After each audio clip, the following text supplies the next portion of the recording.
ಇನ್ನು ಪರಿಷತ್ ಚುನಾವಣೆಯಲ್ಲಿ ನಾನು ಅಡ್ಡ ಮತದಾನ ಮಾಡಿಲ್ಲ. ತಮ್ಮ ಮೇಲೆ ಕೇಳಿಬಂದಂತಹ ಆರೋಪಕ್ಕೆ ಸಂಬಂಧಪಟ್ಟಂತೆ ಬೇಲೂರು ಕ್ಷೇತ್ರದ ಬಿಜೆಪಿ ಶಾಸಕ ಎಚ್.ಕೆ. ಸುರೇಶ್ ಅವರ ಸ್ಪಷ್ಟನೆ. ನನ್ನ ಕಣಕಣದಲ್ಲೂ ಸಂಘ ಪರಿವಾರದ ರಕ್ತ ಹರಿತಾ ಇದೆ. ಮಂಜುನಾಥ ಚನ್ನಕೇಶವನ ಮೇಲೆ ಆಣೆ ಮಾಡಿ ಹೇಳ್ತೇನೆ, ಪಕ್ಷ ಹೇಳಿದವರಿಗೆ ನಾನು ನನ್ನ ಓಟ್ ಹಾಕಿದ್ದೇನೆ ವಿನಃ ಅಡ್ಡ ಮತದಾನವನ್ನ ಮಾಡಿಲ್ಲ. ಮಾಡಿದ್ರೆ ಏನ್ ಶಿಕ್ಷೆ ಕೊಟ್ಟರು ಕೂಡ ನಾನು ತಗೊಳ್ಳೋಕೆ ಸಿದ್ಧ ಎಂದಿದ್ದಾರೆ ಎಚ್.ಕೆ. ಸುರೇಶ್. ಹಿಂದುತ್ವಕ್ಕೆ ಆದ್ಯತೆಯನ್ನು ಕೊಡ್ತಕ್ಕಂಥವನು. ನನ್ನನ್ನು ಯಾರೂ ಸಹ ಸಂಪರ್ಕವನ್ನು ಮಾಡಿಲ್ಲ, ನನಗೆ ಮತ ಹಾಕಿ ಅಂತ ಕೇಳಿಲ್ಲ. ಅದರಲ್ಲೂ ನಮ್ಮ ಪಕ್ಷದ ನಾಯಕರಾದಂಥ ಸನ್ಮಾನ್ಯ ವಿರೋಧ ಪಕ್ಷದ ನಾಯಕರಾದಂಥ ಅಶೋಕ್ ಅಣ್ಣವರು ಯಾರಿಗೆ ಮತವನ್ನು ಚಲಾವಣೆ ಮಾಡಬೇಕು ಅಂತ ವಿಪ್ಪನ್ನು ನೀಡಿದರೆ ಅವರಿಗೆ ಪ್ರಾಮಾಣಿಕತೆಯಿಂದ ನಾನು ಮತವನ್ನು ಚಲಾವಣೆ ಮಾಡಿದ್ದೀನಿ.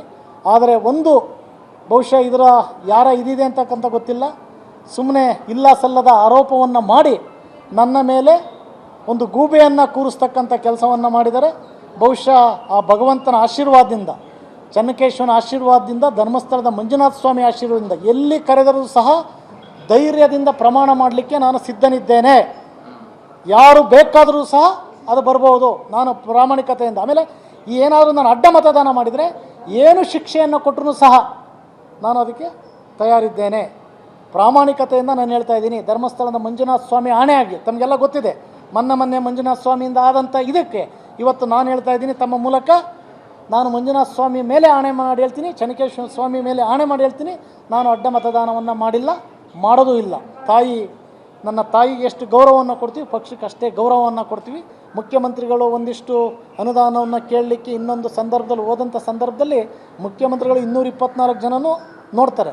ಆದರೆ ನಮಗೊಂದಿಷ್ಟು ಅವರು ಮುಖ್ಯಮಂತ್ರಿ ಆಗಲಿ ಅಂತಕ್ಕಂಥದ್ದು ಸದನದಲ್ಲಿ ವ್ಯಕ್ತಪಡಿಸಿದ್ದೀವಿ, ಭಾವಿ ಮುಖ್ಯಮಂತ್ರಿಗಳು ಅಂತಕ್ಕಂಥ ವ್ಯಕ್ತಪಡಿಸಿದ್ದೀವಿ. ಅದಕ್ಕೋಸ್ಕರ ಈ ರೀತಿಯ ಅಪವಾದನೆಯನ್ನು ಮಾಡ್ತಕ್ಕಂಥದ್ದು, ಈ ರೀತಿಯ ಅವಮಾನವನ್ನು ಮಾಡ್ತಕ್ಕಂಥದ್ದು ಇದು ಅಲ್ಲ ಸಲ್ಲದು. ನಾನು ನಮ್ಮ ರಾಷ್ಟ್ರೀಯ ಅಧ್ಯಕ್ಷರಿಗೆ ಮತ್ತು ನಮ್ಮ ರಾಜ್ಯಾಧ್ಯಕ್ಷರಿಗೆ ಒಂದು ವಿನಂತಿಯನ್ನು ತಮ್ಮ ಮೂಲಕ ಮಾಡ್ತೀನಿ. ಇದನ್ನು ಏನು ಶಿಸ್ತು ಪಕ್ಷ, ಭಾರತೀಯ ಜನತಾ ಪಕ್ಷ ಅಂದರೆ ಒಂದು ಶಿಸ್ತಿನ ಪಕ್ಷ.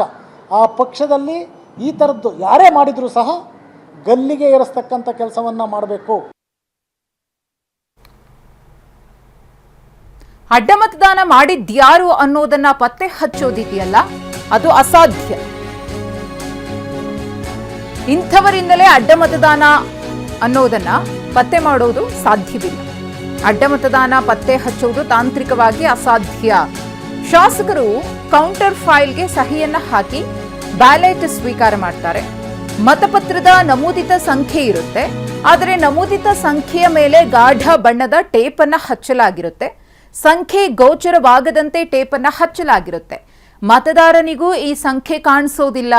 ಇದೇ ಬ್ಯಾಲೆಟ್ ಅನ್ನ ಬಳಸಿ ಗೌಪ್ಯ ಮತದಾನವನ್ನ ಮಾಡಲಾಗಿರುತ್ತೆ.